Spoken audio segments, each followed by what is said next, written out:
సరి చేసుకుంటాం, మనం హెచ్చరించుకుంటాం, మనం బుద్ధి చెప్పుకుంటా ఉంటాం. ఎక్కడ లోపం ఉందో, ఎక్కడ దేవునికి వ్యతిరేకత ఉందో దాన్ని తీసివేసుకుంటాం. చాలా మంది మొదటి ఆదివారం, మొదటి శనివారం ఉపవాసం ఉండి ప్రార్థన చేసి సిద్ధపరచుకొని ఆయన బలలో చేవేస్తారు. మనమైతే మనకు కూడా ఉపవాస ప్రార్థన ఉంది, రాత్రి జరిగింది. అదేవిధంగా ప్రతి ఆదివారం కూడా, ప్రతి శనివారం కూడా ప్రార్థనలు సిద్ధపడుతున్నాం, ప్రార్థన చేస్తున్నాం. ఆయన శరీరం కొరకు, ఆయన రక్తం కొరకు, ఆయన విధులు చేయడానికి మనం కూడా సిద్ధపడుతున్నాం. పరిశీలించుకోవాలి, సరి చేసుకోవాలి, తర్వాత బుద్ధి చెప్పుకోవాలి. ఆరాధనోత్సవాలు మనం ఏం చెప్పుకున్నామంటే చెప్పండి, సకలమైనవి తీసివేసిన దేవుడు. సకలమైనవి తీసివేశాడు. 500 అనుభవాలు. మరి సకలమైనవి తీసివేస్తే మనం ఎలా నివసించాలి? ఎట్లా నివసించాలి? మనం కూడా ఏమేమి మానకుండా చేయాలి. టాపిక్స్ పెట్టా గ్రూపులో, వర్తమానంలో, ఆరాధన వర్తమానంలో చెప్పండి, సకలమైనవి తీసివేసిన దేవుడు. బలవర్తమానంలో ఏమి మానకుండా మనం చేయాలి, ఏవేవి మానకుండా కంటిన్యూగా ఉండాలి, మానకూడదు వాటిని. ఏంటయ్యి అవి? సకలమైన చెడుతనం నుంచి తీసివేస్తే మనం కూడా సకలమైన వాటిని మానకుండా చేయాలి. ఏమి మానకుండా చేయాలి? ఆయన బలలో చేసినప్పుడు ఏమేమి మానకుండా చేయాలి రండి చూద్దారండి. మొదటిగా హెబ్రీయులకు రాసిన పత్రిక 10వ అధ్యాయం 24వ వచనం. హెబ్రీయులకు రాసిన పత్రిక 10:24. కొందరు మానుకొనుచున్నట్లుగా సమాజంలో కూడుట మానక ఒకరినొకడు హెచ్చరించుచు ఆ దినము సమీపించుట మీరు చూచిన కొలది మరి ఎక్కువగా లాగు చేయొచ్చు. ప్రేమ చూపుటకును సత్కార్యములు చేయుటకును ఒకరినొకడు పురికొల్పవలెను. ఏం చేయాలంటే ఆ దినము సమీపించుట మీరు చూచిన కొలది. ఏ దినం చెప్పాలి? ఏ దినం? రాకడ దినం. ఏ దినం అంటే యేసుక్రీస్తు రెండవ రాకడ దినం. ఆ దినము సమీపించడం మీరు చూచిన కొలది మరి ఎక్కువగా ఏం చేయాలంట?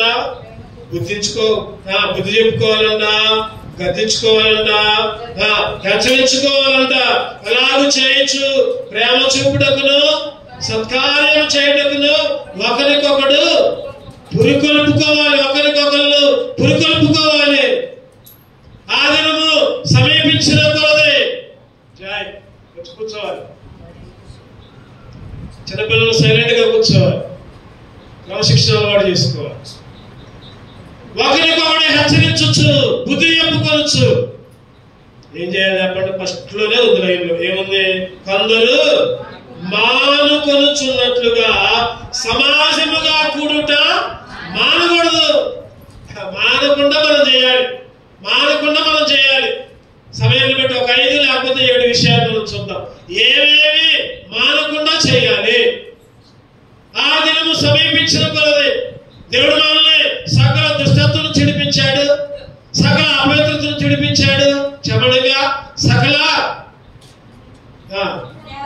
మర్చిపోయారు. సకల దేశాలకు తలబడితే మరలా సమకూర్చాడు. సకల విగ్రహాల నుంచి విడిపించాడు.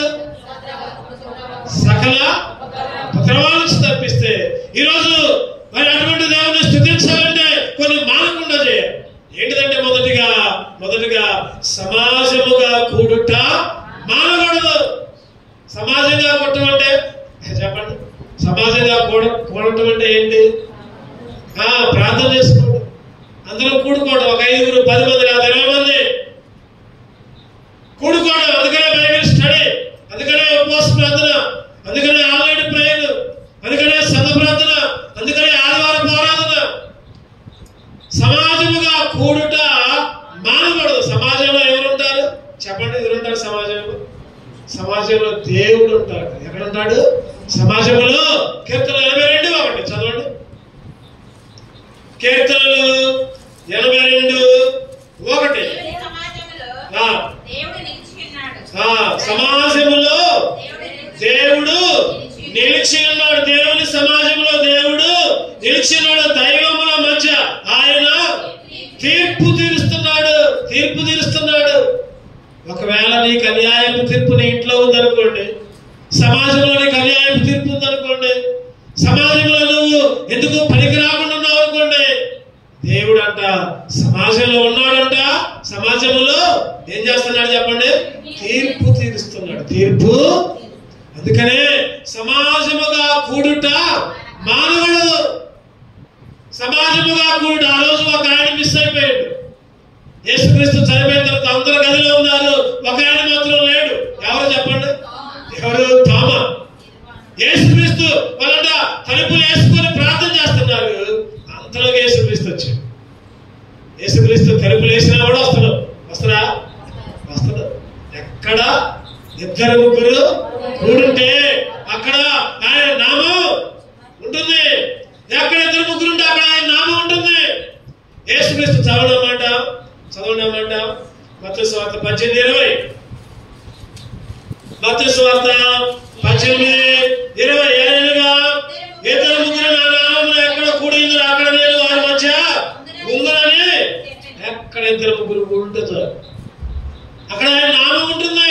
అక్కడ ఆయన ప్రత్యక్షమవుతున్నాడు. యోహాను సువార్త 20:19 చదవండి. యోహాను సువార్త 20:19. అక్కడంట అందరూ ఉన్నారు కానీ తోమా లేడు అక్కడ. ఆదివారం సాయంకాలమున శిష్యులు యూదులకు భయపడి తాము కూడిన ఇంటి తలుపులు మూసుకుని ఉండగా యేసు వచ్చి మధ్యలో నిలిచి నీకు సమాధానము కలుగుగాక. చెప్పండి. ఎక్కడుంటే? అందరూ లోపలుంటే యేసు వచ్చి మీకు సమాధానం కలుగుగాక అన్నాడు. అంతేగాని మీకు ఇల్లు ఇస్తా అన్నా, మీకు ఆరోగ్యం ఇస్తా అన్నా, లేదా మిమ్మల్ని సాధించి తప్పిస్తా అన్నా, లేదా మీకు ఉద్యోగం ఇస్తా అన్నా. చెప్పండి, ఏమి ఇస్తానన్నాడు? సమాధానం. ఈరోజు మనం సమాధానాన్ని వెతుక్కోవాలి. ఫస్ట్ మొట్టమొదటిగా ఆయన ఇచ్చే సమాధానంలో ఉండాలి. ఆయన ఇచ్చే సమాధానం లేకుండా నాకు అది కావాలయ్యా, నాకు ఇది కావాలయ్యా, నాకు ఉద్యోగాలు కావాలి, నాకు ఆరోగ్యాలు కావాలి, నా పిల్లలకు మంచి ర్యాంకులు రావాలి, నా పిల్లలకు మంచి వివాహాలు, లేకపోతే నా పిల్లలకు మంచి ఉద్యోగాలు, మంచిదే. ఇవన్నీ వీటన్నిటికంటే ముందు సమాజముగా కూడుకొని దేవుడిచ్చే సమాధానాన్ని కలిగి ఉండాలి. ఆ టైంలో అక్కడ ఎవరు లేరు? తోమా లేడు. ఈరోజు తోమాలాగా నువ్వు నేను తప్పిపోతున్నావు. సంఘ కూడికల్లో, సమాజంగా కూడుకునే విషయాల్లో, ఉపవాస కూడికల్లో. చెప్పండి, ఎవరితో గడపడానికి వెళ్తున్నాం మనం? ఆ గంట చెప్పండి, బుధవారం కానీ, శనివారం కానీ, ఆదివారం కానీ. మధ్యలో నేను చాలాసార్లు చెప్పాను అన్నమాట. ఒక ఆదివారం మనం దేవుని సన్నిధికి రాలేదంటే ఎన్ని రోజులు రాలంటే లెక్క? 2 వారాలు అంటే 15 రోజులు. మధ్యలో కూడికలు అట్టాగా ఉండవు. ఆదివారాలు మానేస్తా ఉంటాం, మధ్యలో కూడికలుగా రాము. సమాధానంగా నుంచి వచ్చింది నీ ఇంట్లోకి, ఇక సంతోషంగా నుంచి వచ్చింది నీ ఇంట్లోకి. ఎప్పుడు ఏడుపులే, ఎప్పుడు విచారాలే, ఎప్పుడు బాధలే. అందుకనే సమాజంలో దేవుడు తీర్పు తీరుస్తున్నాడంట. చెప్పండి, ఆ మాట నన్ను ఎంతకాలం నచ్చింది నాకు. అన్నమాట, సమాజంలో దేవుడు తీర్పు తీరుస్తూ ఉంటున్నాడు. నువ్వు వేసిన విత్తనమే, ఏమి విత్తుతావో ఆ పంటే కోస్తావు, ఆ పంటే కోస్తావు. ఆ టైంలో అంత ఇంటింటా కూడుకున్నారంట. అపోస్తలుల కార్యాలు 2వ అధ్యాయం 46 చదవండి. అపోస్తలుల కార్యాలు 2వ అధ్యాయం 46. మరియు వారు ఏక మనస్కులై ప్రతిదినము దేవాలయంలో తప్పక కూడుకొనొచ్చు, ఇంటింటా రొట్టె విరుచుచు, దేవుని స్తుతించుచు, ప్రజలందరూ వాళ్ళ దయ పొందిన వారై ఆనందముతోను నిష్కపటమైన హృదయముతోను ఆహారము పుచ్చుకొనుచుండిరి. ఆనందముతో, నిష్కపటమైన హృదయం. ఈరోజు ఆనందం లేదు, అంతా కపటమే, అంతా మాయే, అంతా మోసమే, అంతా కుల్లే. ఆ టైంలో ఇంటింటా కూడుకున్నారంట. ఇంటింటా ఈరోజు ఆదివారం మనం కూడుకుంటున్నాం. ఆదివారం ఏంది? ఏ వారమైనా కూడుకోవచ్చు, ఏ వారమైనా కూడుకోవచ్చు. కొన్ని ప్రాంతాల్లో శుక్రవారం కూడుకుంటారు. దేవుని సన్నిధి వాళ్ళకి ఆదివారం వర్కింగ్ డే. దుబాయ్ ఆ ప్రాంతంలో ఆదివారం స్కూల్ ఉంటుంది, ఆదివారం ఉద్యోగాలు ఉంటాయి. వాళ్ళకి శుక్రవారం సెలవు కాబట్టి శుక్రవారం కూడుకుంటారు, తప్పే లేదు. అంతేగాని ఆ రోజు ఎందుకు కూడుకుంటున్నావు, ఈ రోజు ఎందుకు కూడుకుంటున్నావు, ఈ రోజే కూడుకోవాలి ఎక్కడ లేదు బైబిల్. ఆదివారం సెలవు, ఆదివారం పునరుద్ధానం లేదు, అందుకనే మనం కూడుకోవడం.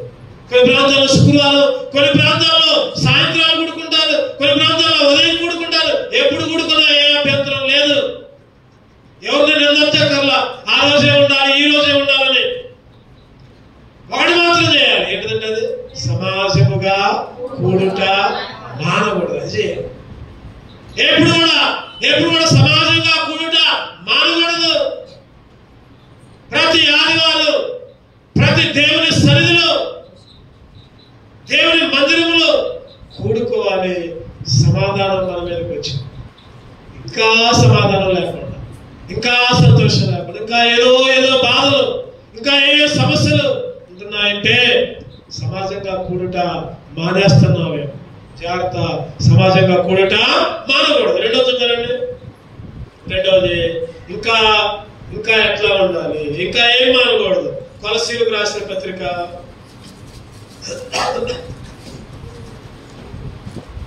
కొలస్సీలకు రాసిన పత్రిక 1వ అధ్యాయం 9-12 కలిసి ఉంటాయి.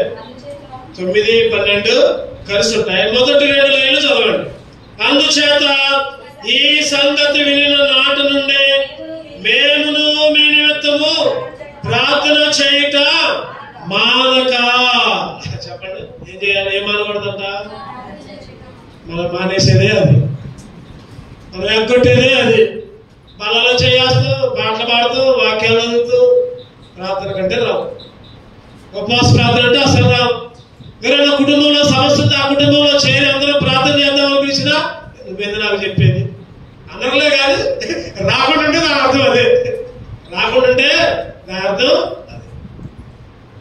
ఈరోజు ప్రార్థన చేయుట మానకూడదు. ఒకటోది ఏం మానకూడదు? సమాజంగా కూడుట. రెండోది ప్రార్థన చేయుట. ఎన్నోసార్లు చెప్పుకుందాం మనం, ప్రార్థన మానకూడదు. 5 రకాల ప్రార్థనలు రాత్రి కూడా చెప్పాను. చెప్పండి, 5 రకాల ప్రార్థనలు.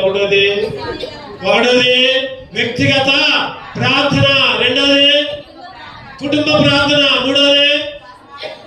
మూడోది ఉపవాస ప్రార్థన, నాలుగోది సంఘ ప్రార్థన, ఐదోది రాత్రి వచ్చిన కూడా గుర్తు చెప్పండి, సంపూర్ణ రాత్రి ప్రార్థన. ఈ 5 రకాల ప్రార్థనలు మనం కలిగి ఉండు. సంఘములో సంఘ క్రమము, సంఘ అలవాట్లు, 5 రకాల ప్రార్థనలు. ఏది మిస్ అయినా దేవుడు తీర్పు తీర్చే దేవుడు. సమాజంలో ఉండి ఏం చేస్తాడు ఆయన? తీర్పు తీరుస్తాడు ఆయన. జాగ్రత్త, మనం ప్రార్థన చేస్తుంటే అక్కడనే ఉండి ఆయన ఎలా ఉండాలా వాళ్ళ సంగతి నేను చూసుకుంటానే అన్నాడు. అంతే, ఆయన ఏమీ ఉండవు, నేను చూసుకుంటానులే, మీకెందుకు, మీరు ప్రార్థన చేయండి. అప్పుడప్పుడు మనం అనుకుంటాం వాళ్ళు రాట్లా, వీళ్ళు రాట్లా, వద్దు ఆ మాటలు వద్దు, అసలు మనం అనుకోకూడదు. ఆ మాట ఎందుకు రాట్లా, ఎందుకని అప్పుడప్పుడు అనుకుంటాం మనం వెనకబడుతున్నాం, వద్దు ఆ మాటలు. ఎవరి కాళ్ళు ముందుంటే చాలు, ఎవరి కాళ్ళు నేను ముందున్నాను అనుకుంటే చాలు.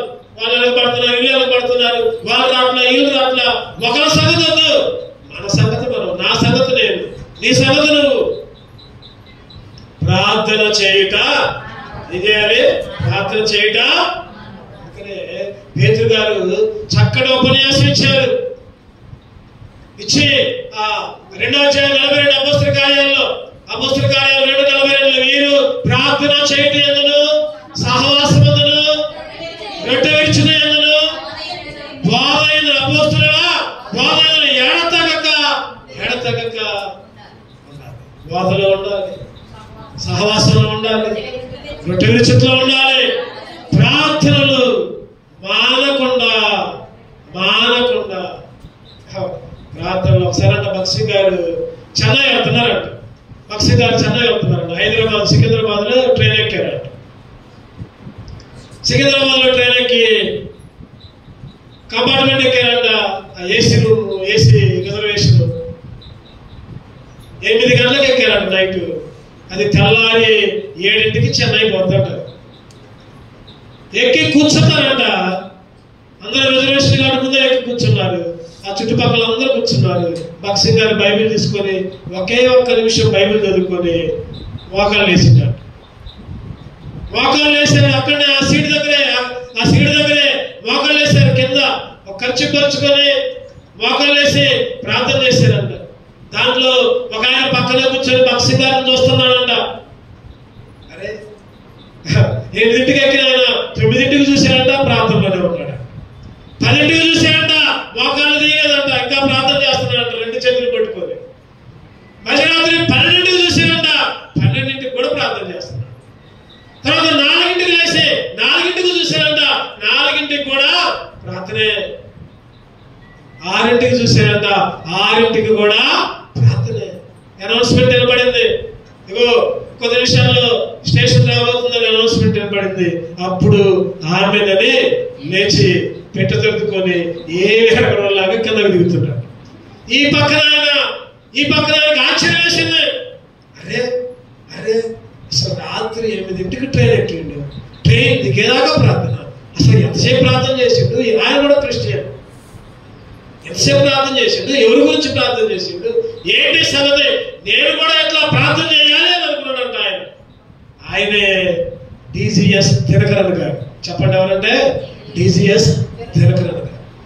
భక్త్ సింగ్ గారిని చూసి నేర్చుకొని నేను కూడా అంతసేపు ప్రార్థన చేయాలని ఆ రోజు నుంచి ఒక తీర్మానం తీసుకొని రోజుకి 8 గంటలు ప్రార్థన చేశారంట దినకరన్ అయ్య గారు. తర్వాత మద్రాసు పట్టణంలో గొప్ప దైవజనుడిగా తర్వాత దేవుడు ఏర్పరచుకున్నాడు. నిజంగా చూడండి, ఆ కన్నీటి ప్రార్థనే, ఆ మోకాళ్ళ ప్రార్థనే ఈరోజు ప్రపంచమంతా హెబ్రోను సంఘాన్ని దేవుడు ఆశీర్వదించాడు, దేవుడు దీవించాడు. ఎన్నో సమస్యలు, ఎన్నో కొట్లాటలు, ఎన్నో ఇరుకులు, ఎన్నో కష్టాలు అయినప్పటికీ కూడా వాటినన్నిటినీ జయమే, విజయమే. కేవలం ఆ రోజు భక్త్ సింగ్ గారు చేసిన ప్రార్థన, ఆ రోజు నా తల్లి గారు, నా అమ్మగారు చేసిన ప్రార్థన ఈరోజు నేను నిలబడటానికి కారణమైంది. ఈరోజు నీ ప్రార్థన నీ పిల్లలకి, నీ పిల్లలకి. అందుకే ఏం చేయాలి చెప్పండి? ప్రార్థన చేయుట మానకూడదు. మీకు చేతులెత్తి నమస్కరించి చేతుల్లో జోడించి ప్రార్థన మానవద్దు. ఏది మానేసినా పర్వాలేదు. ఒకటది మానకూడదు, సమాజముగా కూడుట ప్రార్థన మానకూడదు. ప్రార్థన ఏదన్నా అత్యవసరమైతే తప్పదు. కొన్ని పరిస్థితులు వస్తాయి. చిన్నపిల్లలు ఉన్నప్పుడు, లేకపోతే ఆరోగ్య సమస్యలు వస్తాయి. అటువంటిప్పుడు రాకపోతే పర్వాలేదు కానీ అదే పనిగా ప్రార్థన అసలు నేను రాను అసలు అడుగేమంటున్నాను. పైకనంలో కానీ రాకుండా ఉంటే అదే తీర్మానం అన్నమాట. తీర్మానం చేసుకున్నట్టు నేను ప్రార్థనకు అసలు రావు, నువ్వు ఎన్నానో చెప్పుకో. అందుకనే దేవుడు హెచ్చరిస్తున్నాడు, ప్రార్థన చేయట మానకూడదు. ఇంకా చూద్దారండి, కూడా చూద్దారండి. అపోస్తలుల కార్యాలు 5వ అధ్యాయం. ఇంకా ఏం మానకూడదు? అపోస్తలుల కార్యాలు 5వ అధ్యాయం 42వ వచనం. ప్రతిదినము దేవాలయంలోను ఇంటింటిను మానక బోధించుచు యేసే క్రీస్తుని ప్రకటించి. ప్రతిదినము చెప్పండి ఏం చేయాలంట? దేవాలయంలో ఇంటింట మానక బోధించాలి. బోధించడం అంటే యేసుక్రీస్తుని ప్రకటించాలి. యేసుక్రీస్తు గురించి చెప్పాలి. యేసుక్రీస్తుని పరిచయం చేయాలి. పక్కనకి, నీ భర్తకి, నీ భార్యకి, నీ పిల్లలకి, ఎవరైతే యేసుక్రీస్తుని అంగీకరించలేదో వాళ్ళకి యేసుక్రీస్తు గురించి చెప్పాలి. యేసుక్రీస్తు నిజమైన దేవుడు. ఆయన చనిపోయి తిరిగి లేచాడు. ఆయన మాత్రమే సజీవుడు. చెప్తున్నావా? నేను చేస్తానో చాలులే, నేను ప్రార్థనకు పోతానో చాలులే, నా భర్త రాకపోయినా ఏం కాదులే, నా పిల్లలు రాకపోయినా ఏం కాదులే, నేను పోతున్నాగా. మానక బోధించాలి. ఏం చేయాలి చెప్పండి? మానక బోధించాలి, బోధ చేయాలి, స్వార్థ చేయాలి, యేసుక్రీస్తు గురించి చెప్పాలి. ఓ అమ్మ నువ్వేందమ్మా నాకు చెప్పేది అంటారు కొంతమంది. ఎప్పుడు మనం సరిగా లేకపోతే అసలు మనకి నోరే రాదు చెప్పడానికి. ఎందుకని భయం. మనం ఏదైనా చెప్పినందుకు అమ్మ నువ్వేందమ్మా నాకు చెప్పింది, నీ సంగతి చూసుకోమ్మా, నీ నడక సరిగా నాడు, నువ్వు పొగలేమో బాగానే ఉంటావు, ఆదివారాలేమో బాగానే మందిరానికి పోతావు, చీకట్లో నువ్వేమో పనులు చేస్తున్నావు, నువ్వు సరి చేసుకోమ్మా ముందు, నాకేదో చెప్పేది. మరి అట్లా అనుకుండా ఉండాలంటే, అట్లా బోధన చేయాలంటే, అట్లా సువార్త చెప్పాలంటే చెప్పండి ఏం చేయాలి? మనల్ని మనం సరి చేసుకోవాలి. మనం సరి చేసుకోవాలి. బోధ చేయాలి. బోధ కష్టం వచ్చినా ఇబ్బంది వచ్చినా బోధించొద్దు అన్నారంట పౌలు గారిని, పేతురు గారిని. అప్పుడు ఎక్కడ అదే అధ్యాయంలో చూద్దామండి. 5వ అధ్యాయంలో 28వ వచనం చదవండి ఒక మాట. ప్రధాన యాజకుడు వారిని చూచి మీరు ఈ నామమును బట్టి బోధించకూడదని మీకు చెప్పలేదా? మీకు ఖండించలేదా? ఎందుకు చెబుతున్నారు మీరు? ఎందుకు యెరూషలేముని మీ బోధతో నింపుతున్నారు? యెరూషలేముని అంట దేంతో నింపారంట? లింగాలను మనం దేంతో నింపుతున్నాం?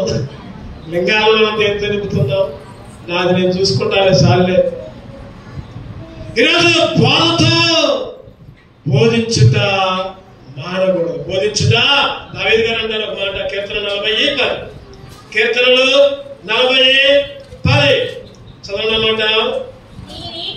నీ నీతిని నా హృదయంలో ఉంచుకొని నేను ఊరకుండలేదు, నీ సత్యమును నీ రక్షణను నేను వెల్లడి చేసి ఉన్నాను. దావీదు గారు చెబుతున్నారు, నీ నీతి నీ రక్షణ నేను ఊరకుంచుకోలేదయ్యా. నువ్వు ఊరకుంచుకుంటున్నావేమో, వెల్లడి చేయట్లేదేమో నువ్వు. ఈ మధ్యాహ్న కాల సమయంలో బోధించుట మానకూడదు. బోధించుట మానకూడదు. 4వ చూద్దామండి, క్లుప్తంగా చూసుకుందాం. సంఖ్యాకాండం 14:43. సంఖ్యాకాండం 14:43 123 పేజీలో. అమాలేకీయులు కానానీయులు మీకంటే ముందుగా అక్కడికి చేరి ఉన్నారు. మీరు ఖడ్గము చేత కూలుదురు. మీరు యెహోవాను అనుసరించుట మానితిరి గనుక యెహోవా మీకు తోడై ఉండడు. తోడుగా ఉండడు. అయ్యా తోడుగా ఉండయ్యా. ఇప్పుడు ఏదైనా రోగం వస్తే, ఏదైనా సమస్య వస్తే, ఏదైనా ఇబ్బంది ఉంటే, మన కుటుంబంలో ఏదైనా ఇబ్బందులు ఉంటే, ఎవరికైనా బాగా లేకపోతే దేవా దేవా దేవా దేవా తోడుగా ఉండయ్యా, కాపాడయ్యా. పైనేమో ఏముంది అక్కడ? యెహోవాను అనుసరించుట మానేశారు. యెహోవాను అనుసరించుట మానేశారు కాబట్టి నీకు తోడుగా ఉండను అని చెప్తున్నాడు దేవుడు. ఆ రోజు సంసోను చెప్పండి అనుకున్నాడు కదా, అబ్బా దేవుడి బలం నాలో ఉందని ఎడబూసుకున్నాడంట కట్టేస్తే. అంతకుముందేమో ఎంత కట్టేసిన కట్లు తెగాయి. కానీ ఇప్పుడు దేవుని ఆత్మ సంసోనుని ఎడబాసినని తెలియక, అక్కడ మాట ఉంటుంది, అక్కడ దేవుని ఆత్మ సంసోనుని విడిచిపెట్టిందని తెలియలా, మళ్ళీ ఎడబూసుకున్నాడు. కట్లు తెగట్లా. ఏ ఆత్మ ఉన్నప్పుడు? సైతాను ఆత్మ, దెయ్యమాత్మ. ఈరోజు యెహోవాను అనుసరించుట, యెహోవాను వెంబడించుట మానేస్తున్నావు. మానేయొద్దు. కష్టం వచ్చినా, నష్టం వచ్చినా, ఇబ్బంది వచ్చినా దేవుణ్ణి అనుసరించడం మానేయకూడదు. దేవుణ్ణి ఏం చేయాలి చెప్పండి? వెంబడించాలి. దేవుణ్ణి వెంబడించాలి. యెహోషువ గారు అదే అంటున్నారు. ఏమంటున్నారు? 24:15లో నేనును నా ఇంటి వారును, చెప్పండి, నేను పాడదాం అది, నేనును నా ఇంటి వారును యెహోవాను సేవించెదము. నేనును నా ఇంటి వారును యెహోవాను సేవించెదము. ఆయనే సజీవుడని, ఆయనే విజయుడని, ఆయనే సజీవుడని, ఆయనే విజయుడని, సిలువలో నీకు నాకు విజయము చేకూర్చెనని, సిలువలో నీకు నాకు విజయము చేకూర్చెనని, నేనును నా ఇంటి వారును యెహోవాను. ఈ వచ్చిన కడతా పాటున్నాను.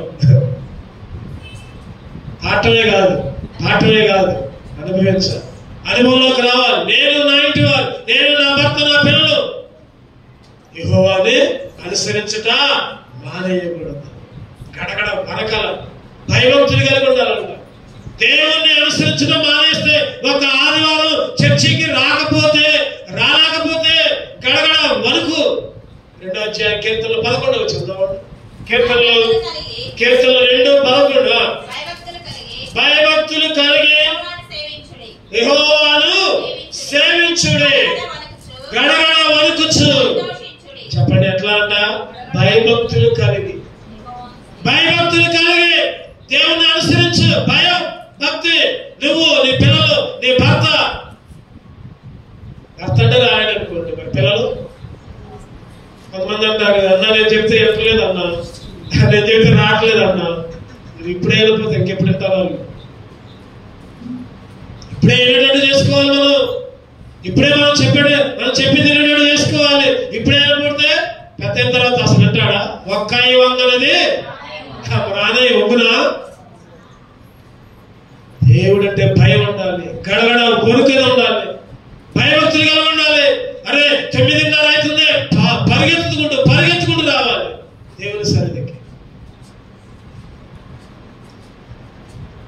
వణుకు, భయం. యెహోవాని అనుసరించుట. చెప్పండి ఏమేమి అనకూడదు? 1వది సమాజంగా కూడుట, 2వది ప్రార్థన చేయడం, 3వది బోధించడం మానకూడదు, 4వది యెహోవాని అనుసరించడం మానకూడదు. 5వ చూద్దామండి. 5వది కీర్తనలు 36:3. కీర్తనలు 36:3. వారి నోటి మాటలు పాపమునకును కపటమునకును ఆస్పదములు బుద్ధి కలిగి ప్రవర్తింపును మేలు చేయని వాడు మానివేసి ఉన్నాడు. బుద్ధి కలిగి ప్రవర్తించడం మానేసేవాడు. ఈరోజు మనం ఏం చేయాలంటే బుద్ధి కలిగి ప్రవర్తించడం మానకూడదు.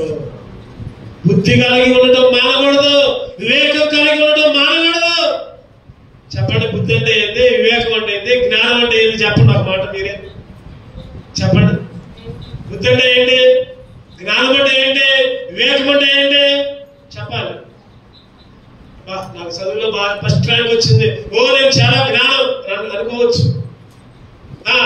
నేను కొన్ని విషయాల్లో చాలా వివేకంగా ఉంటాను. డబ్బుల విషయాల్లో, డబ్బులు ఖర్చు చేసే విషయాల్లో నేను భలేగా మా ఇంటిని నడిపిస్తాను నేనే, ఏ అవసరం వచ్చినా. కొంతమంది అనుకోవచ్చు. కొంతమంది నేను చాలా బుద్ధి కలిగిన పనులే చేస్తున్నా అని అనుకోవచ్చు. మంచిదే, ఇవన్నీ మంచిదే లోకపరంగా. కానీ ఆత్మీయంగా బుద్ధి, జ్ఞానం, వివేకం ఏంటిదంటే చెప్పండి, దేవుని దగ్గరికి రావడమే బుద్ధి, దేవుని మధ్యలోకి రావడమే జ్ఞానం, దేవుని సన్నిధిలో కనపడమే వివేకం. మానకూడదు అయ్యి. వివేకం మానకూడదు, బుద్ధి మానకూడదు, జ్ఞానం మానకూడదు, బుద్ధి కలిగి ప్రవర్తించడం మానకూడదు. దావీదు గారు అంట బుద్ధి కలిగి ప్రవర్తించాడు. చూద్దామండి ఒక మాట చూద్దామండి. 2 దినవృత్తాంతాలు 2 కాదు 1 సమూయేలు 18, 1 సమూయేలు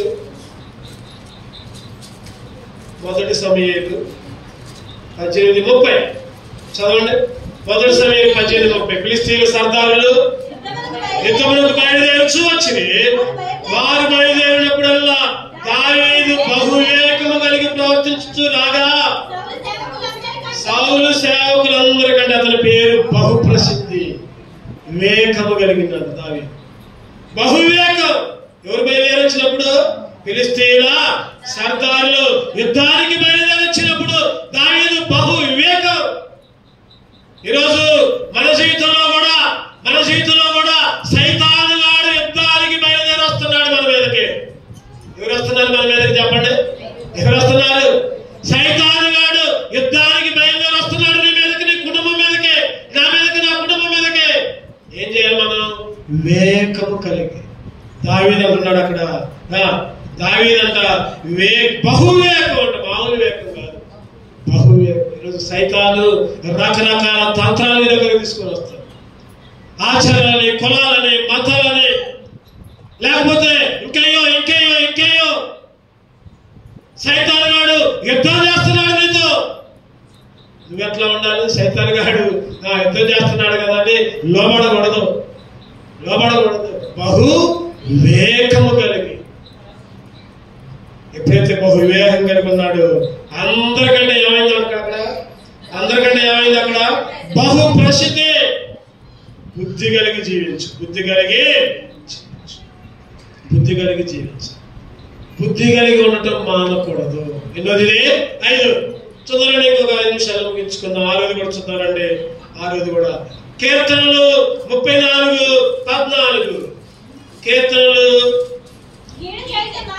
కీడు చేయట మాని మేలు చేయము, సమాధానం వెదకి దాని వెంటాడము. చెప్పండి, ఏం మానకూడదు? మేలు చేయటం మానకూడదు. మేలు చేయటం, సమాధానాన్ని వెతకటం మానకూడదు. ఇప్పుడు దాకా మనం ఏం మానేస్తున్నాం అంటే కీడు చేస్తున్నాం, మేలు మానేస్తున్నాం, కీడు చేస్తున్నాం. బైబిల్ అంటది కదా, కీడు చేయటం మాని. చెప్పండి, ఏం చేయాలంట? మేలు చేయి. నీకు చేత అయితే మేలు చేయి, లేకపోతే గమ్మునుండు. అంతేగాని కీడు ఆలోచించమా. వాళ్ళకి అది రావాలి, వాళ్ళకి ఇది రావాలి, వాళ్ళకి నష్టం జరగాలి, వాళ్ళకి ఇబ్బంది రావాలి. ఒకసారి మనకి ఏదైనా నష్టం జరిగింది అనుకోండి, పక్కన వాళ్ళు మంచుకున్నారంటే అయ్యో నాకు నష్టం జరిగిందే, వాళ్ళు మంచుకున్నారే. మనకి నష్టం జరిగినప్పుడు వాళ్ళకు కూడా ఏదైనా నష్టం జరిగింది అనుకోండి, చెప్పండి, మనకు నష్టం జరిగిన దానికంటే వాళ్ళకు కూడా అంతేగా ఏం కాదు, బైబిల్ అంటుంది మేలు చేయట మానకూడదు. మేలు చేయటం మానమాకు. సమాధానాన్ని వెతికి వెంటాడు. సమాధానం వెతకటం అంటే ఏంటక్క వెతకటం అంటే? ఎవరైనా మనతో మాట్లాడలేదు అనుకోండి, మనమే వాళ్ళని ఎత్తుక్కొని పోయి మాట్లాడాలి. అదే వెతకటం అంటే. వాళ్ళతో నేను ఎందుకు మాట్లాడుతున్నాను? సత్యనాగా మాట్లాడిన వాళ్ళతో, సత్యనాగా వాళ్ళ ఇంటికి పోను. ఇటువంటి మాత్రం బాగా చెప్తాం తీర్మానాలు. వాళ్ళ ఇంట్లో ప్రార్థన పెట్టా, నేను సత్యనాగా పోను వాళ్ళ ఇంటికి. ఎక్కడ వెతుకుతున్నావు సమాధానాన్ని ఎక్కడ వెతుకుతున్నావు? సంతోషాన్ని ఎక్కడ వెతుకుతున్నావు? బైబిల్ అంటుంది సమాధానాన్ని వెతికి వెంటాడు. కీడు చేయటం మాని మేలు చేయట మానవద్దు. 6వదిగా చివరిగా ఇంకొకటి చూసుకొని ముగించుకున్నాం. 7వదిగా చూద్దారండి. 7వదిగా న్యాయాధిపతులు 10:6. న్యాయాధిపతులు 10:6. ఇశ్రాయేలీయులు యెహోవా సన్నిధిని మరలా దుష్ప్రవర్తనులైన వారు యెహోవాను విసర్జించి ఆయన సేవ మానివేసి ఏం చేశారంట? ఆయన సేవ మానేశారు. బైబిల్ అంటుంది కదా, సేవ మానకూడదు. చెప్పండి, 7 చెప్పుకుందాం. ఏమేమి మానకూడదు చెప్పండి. 1వది సమాజంగా కూడుట. చెప్పాలి, అందరూ చెప్పాలి, అనుకున్నారు చెప్పాలి. సమాజంగా కూడుట మానకూడదు. 2వది ప్రార్థన చేయట మానకూడదు. 3వది బోధించడం మానకూడదు. 4వది యెహోవాను అనుసరించడం మానకూడదు. 5వది బుద్ధి కలిగి నడుచుకోవడం మానకూడదు. 6వది మేలు చేయడం మానకూడదు. చివరిగా 7వది సేవించడం మానకూడదు. సేవించడం అంటే చెప్పండి, సేవించడం అంటే ఏంటక్క? జయరానికి ఫోన్ సేవిస్తుంది జయరాని. సేవించడం మానకూడదు. సేవించడం అంటే చేపలేయడం మానకూడదు. మందిరంలో బాత్రూమ్లు కావడం మానకూడదు. మందిరాల్లో పనులు చేయడం, వంటలు ఉండడం మానకూడదు. ఒక్కొక్కరికి ఒక్కొక్క పని ఉంటుంది. దేవుడు ఒక్కొక్కరికి ఒక్కొక్క పని అప్పచెబుతుంది. ఒక్కొక్కరికి ఒక్కొక్క దాంట్లో దేవుడు నైపుణ్యం ఇస్తాడు. కొంతమందికి వంటల్లో ఉంటుంది, కొంతమందికి పాత్రలు కావడంలో ఉంటుంది, కొంతమందికి చేపలు వేయడంలో ఉంటుంది, కొంతమందికి పాటలు పాడటంలో, కొంతమందికి వాక్యం చెప్పడంలో, కొంతమందికి బైబిల్ చదవడంలో. వాక్యం చెప్పే వాళ్ళంతా చెప్పండి, పాత్రలు కడిగే వాళ్ళు కూడా అంతే. ఇంకా వాళ్ళకే ఎక్కువ దేవుళ్ళు. వాక్యం చెప్పే వాళ్ళకంటే వాళ్ళకే ఎక్కువ దేవుళ్ళు. బాత్రూమ్లు కడిగే వాళ్ళకే ఎక్కువ దేవుళ్ళు. ఇవన్నీ దేవునికి సేవ చేయటం. ఎవరి వంతు వచ్చినప్పుడు వాళ్ళు సేవ చేయాలి దేవునికి. ఒక్కొక్కరికి ఒక్కొక్క టైం వచ్చింది. ఆ టైంలో నేను ఇప్పుడు కాదులే, తర్వాతలే, నేను ఇప్పుడు చేయలే, తర్వాత చేస్తాలే, నేను ఇప్పుడు వండలే, తర్వాత వండుతాలే, నేను ఇప్పుడు కడగలే, నాకు ఖాళీ లేదులే, వద్దు. ఇటువంటి సేవ చేయుట, చెప్పండి, సేవ చేయుట. వాళ్ళు సేవ చేయడం మానేశారంట. అక్కడ ఏముంది? అక్కడ యెహోవా సన్నిధిలో మరలా దుష్ప్రవర్తనలేని వారు యెహోవాను విసర్జించి ఆయన సేవ మానివేసిరి. బయలును అష్టారోతులను స్త్రీల దేవతల్ని, సీదోనీయుల దేవతల్ని వాళ్ళని పూజ చేశారు. మనం కూడా దేవుని మందిరంలో పనులు చేయగానే చెప్పండి, ఎక్కడైనా పనులు చేస్తాం, ఎక్కడైనా పనులు చేస్తాం, ఎక్కడైనా బాగా పనులు చేస్తాం. దేవుని మందిరంలో అసలు అట్ట తీసి అట్టయ్యాం, సీపరి అట్ట తీసి అట్టయ్యాం. ఈరోజు దేవునికి సేవ చేయాలి. ఎప్పుడు దాకా? ఎప్పుడు దాకా? ఎప్పుడు దాకా? చనిపోయేదాకా. చనిపోయేదాకా, దేవుడు వచ్చేదాకా సేవించేదా యేసు రాజా, నిన్నే సేవించేదా, సేవించేదా యేసు రాజా, నిన్నే సేవించేదా, సేవించేదా, సేవించేదా, సేవించేదా, సేవించేదా నా ప్రాణమున్నంత వరకు, నే మట్టిలో చేరే వరకు, నా ప్రాణమున్నంత వరకు, నే మట్టిలో చేరే వరకు. చెప్పండి, ఎప్పుడు దాకా? ప్రాణముడి దాకా, చనిపోయేదాకా. దేవుని మందిరంలో నీ పాత్ర ఏంటి? నీ పని ఏంటి? దేవుని మందిరంలో నువ్వేం చేయాలి? నేనేం చేయాలంటే కుదరదు. ఏదో ఒకటి చేయాలి, ఏదో ఒకటి చేయాలి. అందుకనే యెహోవాను సేవించడం మానేశారు. బయట అన్నింటినీ పూజ చేశారు. బయట అన్నింటినీ ఇశ్రాయేలు దేవుడు విసర్జించాడు, ఇశ్రాయేలు దేవుడు తిరస్కరించాడు, ఇశ్రాయేలు దేవుడు వెళ్ళగొట్టాడు, ఇశ్రాయేలు దేవుడు కానాను చారనీయలా. చెప్పండి, కానాను చారనిచ్చాడా? ఈరోజు నిన్ను నన్ను కూడా పరమ కానాలు, పరలోకం చేరాలి అంటే బ్రతుకున్నంత దాకా, చనిపోయేదాకా, దేవుని రాకడ వచ్చేదాకా ఆయన సేవించు. ఏదో ఒక పని చేయి, ఏదో ఒకటి చేయి. ఏమీ లేకపోతే అడుగు, ఏం చేయాలని అడుగు. ఈరోజు మాని వేయకూడదు. రెండు కళ్ళు మూసుకుందాం, కళ్ళు మూసుకుందామండి ఒక్క నిమిషం. సకలమైన వాటిని తీసివేసి దేవుడు ఎన్నో ఎన్నో మన జీవితాలకు అనుగ్రహిస్తే చక్కగా మేపి సమకూర్చి మందిరంలో చేర్చి ఎన్నో ఉపద్రవాల నుంచి రక్షించి ఎన్నో బంధకాలను తీసివేసి ఎక్కడెక్కడో తరంబడిన పరిస్థితుల్లో విగ్రహాలకు దాసులుగా ఉన్న రోజుల్లో సకల దుష్టత్వం, సకల అపవిత్రత కలిగి ఉన్న నిన్ను నన్ను అన్నిటిని తీసివేసి సకల ప్రాణుడు యెహోవాను గణపరచుడి అనే అనుభవంలోకి తీసుకుని వస్తే ఎందుకు మానుతున్నావు? ఎందుకు మానేస్తున్నావు? కొందరు మానుకున్నట్లుగా ఆ కొందరిలో నువ్వు ఉన్నావా? ఆ కొందరిలో నువ్వు ఉన్నావా? కొందరు మానివేసినట్లుగా పౌలు గారు హెచ్చరిస్తున్నాడు.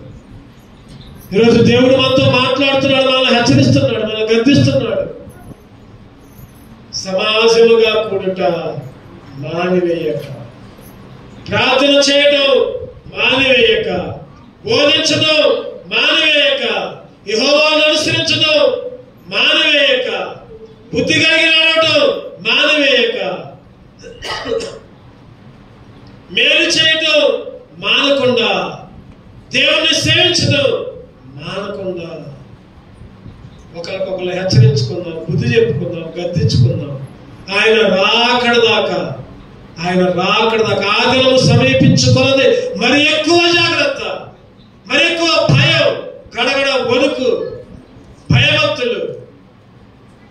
అడుగుదాం దేవుని ప్రభువా, నీ సరిదంటే భయం అయ్యా, నీ సరిదంటే వరకు అయ్యా. సరి చేసుకున్నావు యోగ్యంగా బలలో చేయవేక.